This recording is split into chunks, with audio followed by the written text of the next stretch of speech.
السلام عليكم ورحمة الله وبركاته. أهلا بكم حبايب قلبي في حلقة جديدة من ما بين الشوطين، ومعاكم رزة. كان زمان لما تشوف برشلونة نازل ماتش بتبقى عارف ومتأكد ان النتيجة محسومة، وبتسأل ساعتها سؤال واحد بس: يا ترى هيخلص كام لبرشلونة؟ ودلوقتي بتتفرج عليهم قدام رايو فايكانو وختافي وتحس ان الفريق نصه ناشئين ونصه جاي اعاره من الصين. الفريق اللي كان بيخلي ريال مدريد يستخبى في الكلاسيكو بقى بيستنى بس فاول على حدود ال 18 علشان بس يعمل بيه شوط على الجون. بس اللي حصل ده ما كانش صدفة ولا مجرد تراجع مستوى، دي قصة فساد، ديون، صفقات عشوائية، وقضية رشاوي فضحت الفريق في العالم كله. ده حتى ميسي نفسه قال انا مش هقدر اعيش هنا تاني. ازاي فريق ب100 سنة مجد يتحول لفريق بيصارع على التوب فور؟ وازاي خرج اعظم لاعب في تاريخه من الباب الضيق؟ ده اللي هنعرفه النهارده في قصة سقوط برشلونة، من القمة للحضيض، من ميسي لبرايس وايت. بس قبل ما تبدأ الحلقة خلي عندك شوية دعم واعمل لايك وسبسكرايب للقناة وفعل زر الجرس عشان يوصلك كل جديد. بسم الله، يلا بينا قلبي في حلقة جديدة من ما بين الشوطين.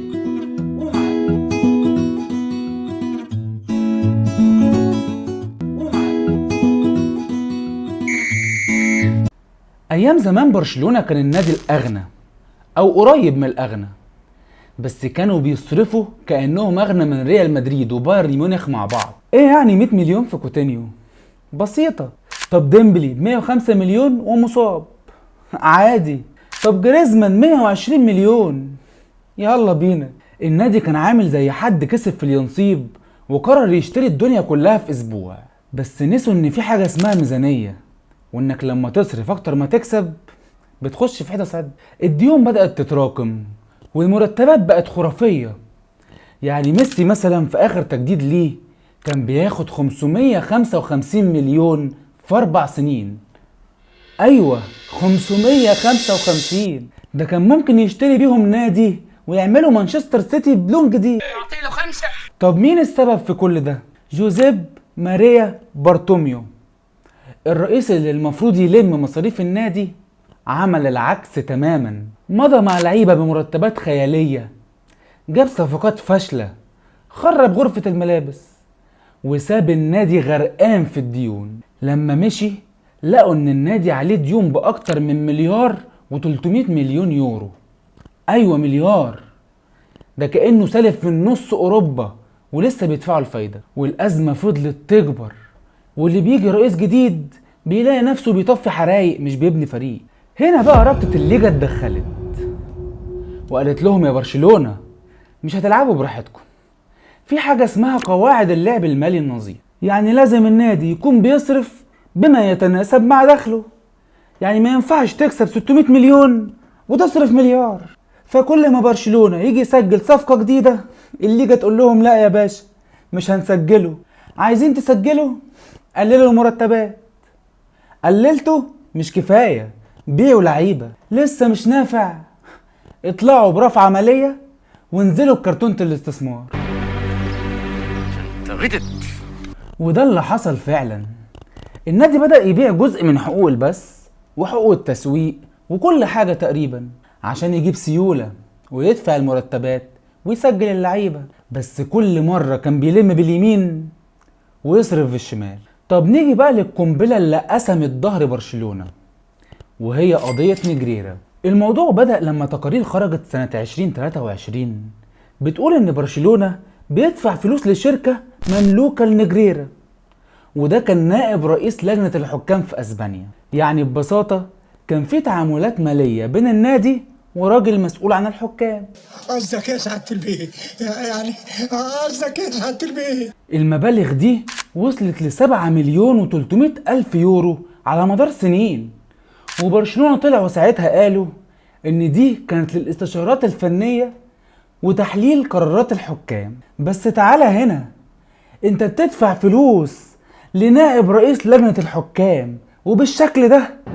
انت عبيط يا اسطى. الفضيحة وصلت لمرحلة مش عادية، لدرجة ان الاتحاد الاوروبي نفسه طلع وقال لك لا، احنا لازم نتدخل احنا كمان، يعني هي هتيجي علينا؟ يعني هي جت علي؟ اليويفا فتح تحقيق موازي، وبعد ما شافوا الأدلة والتقارير قرروا يعاقبوا برشلونة بحرمانه من المشاركة في دوري الأبطال. تخيل. والله اليويفا قالها صراحة، لو تأكد تورط برشلونة في رشاوى التحكيم فهيبقى في عقوبات قاسية، لأنه كده بيأثر على نزاهة بطولاتنا. وفعلا تم تهديدهم بالاستبعاد من البطولات الأوروبية، وتم استبعاد برشلونة من دوري الأبطال مؤقتا، ده قبل ما يعملوا طعن على القرار ويرجعوا تاني. يعني مش بس الفضيحة كانت محلية، دي بقت فضيحة أوروبية بجلاجل، وده خلى اسم برشلونة يتلطخ على مستوى العالم. وبعد ما كان برشلونة فريق بيترفع له القبعة، بقى فريق اسمه مكتوب في ملفات الفساد الكروي. كل اللي فات ده بقى كوم مع الجمهور، واللي جاي ده كوم تاني خالص.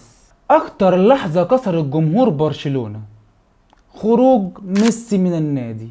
الراجل فضل لاخر لحظة عايز يقعد، وجه على نفسه وتنازل ووافق يقلل راتبه بنسبة 50%، يعني من 555 مليون يورو في 4 سنين قرر يخليهم 277.5 مليون يورو بس.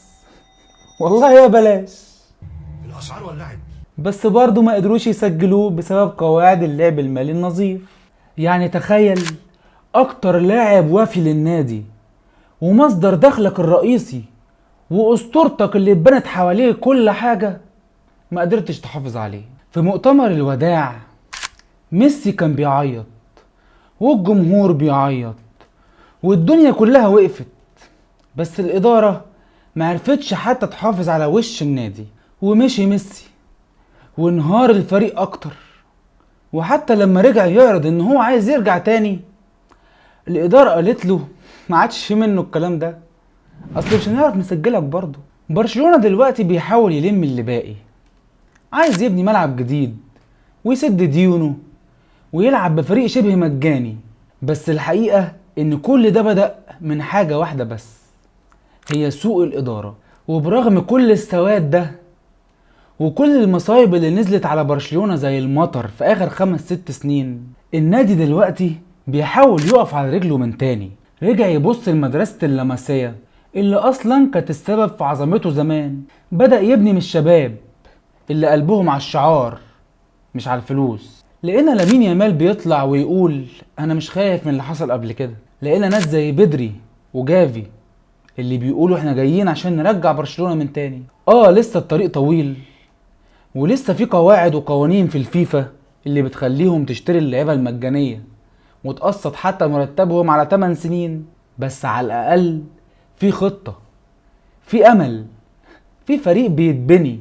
برشلونة اللي وقع بسبب الغرور ممكن يفوق من الوجع لو اعترف بأخطائه ورجع لروحه الأصلية. مش فريق بيشتري المجد، لا، فريق بيصنعه. بس السؤال اللي بيطرح نفسه بقى، هل البارسا هيرجع فعلا ولا كل ده مجرد وهم؟ اكتب لنا في الكومنتات لو انت شايف ان برشلونة هيستمر فعلا على اللي بيقدمه دلوقتي، واكتب لي تحب نتكلم في ايه الحلقة الجاية. ولو الحلقة عجبتك ما تنساش تخلي عندك شوية دعم وتعمل لي لايك وسبسكرايب للقناة وتفعل زر الجرس عشان يوصلك كل جديد. واستنوني كل اسبوع في حلقة جديدة من ما بين الشوطين مع رزة.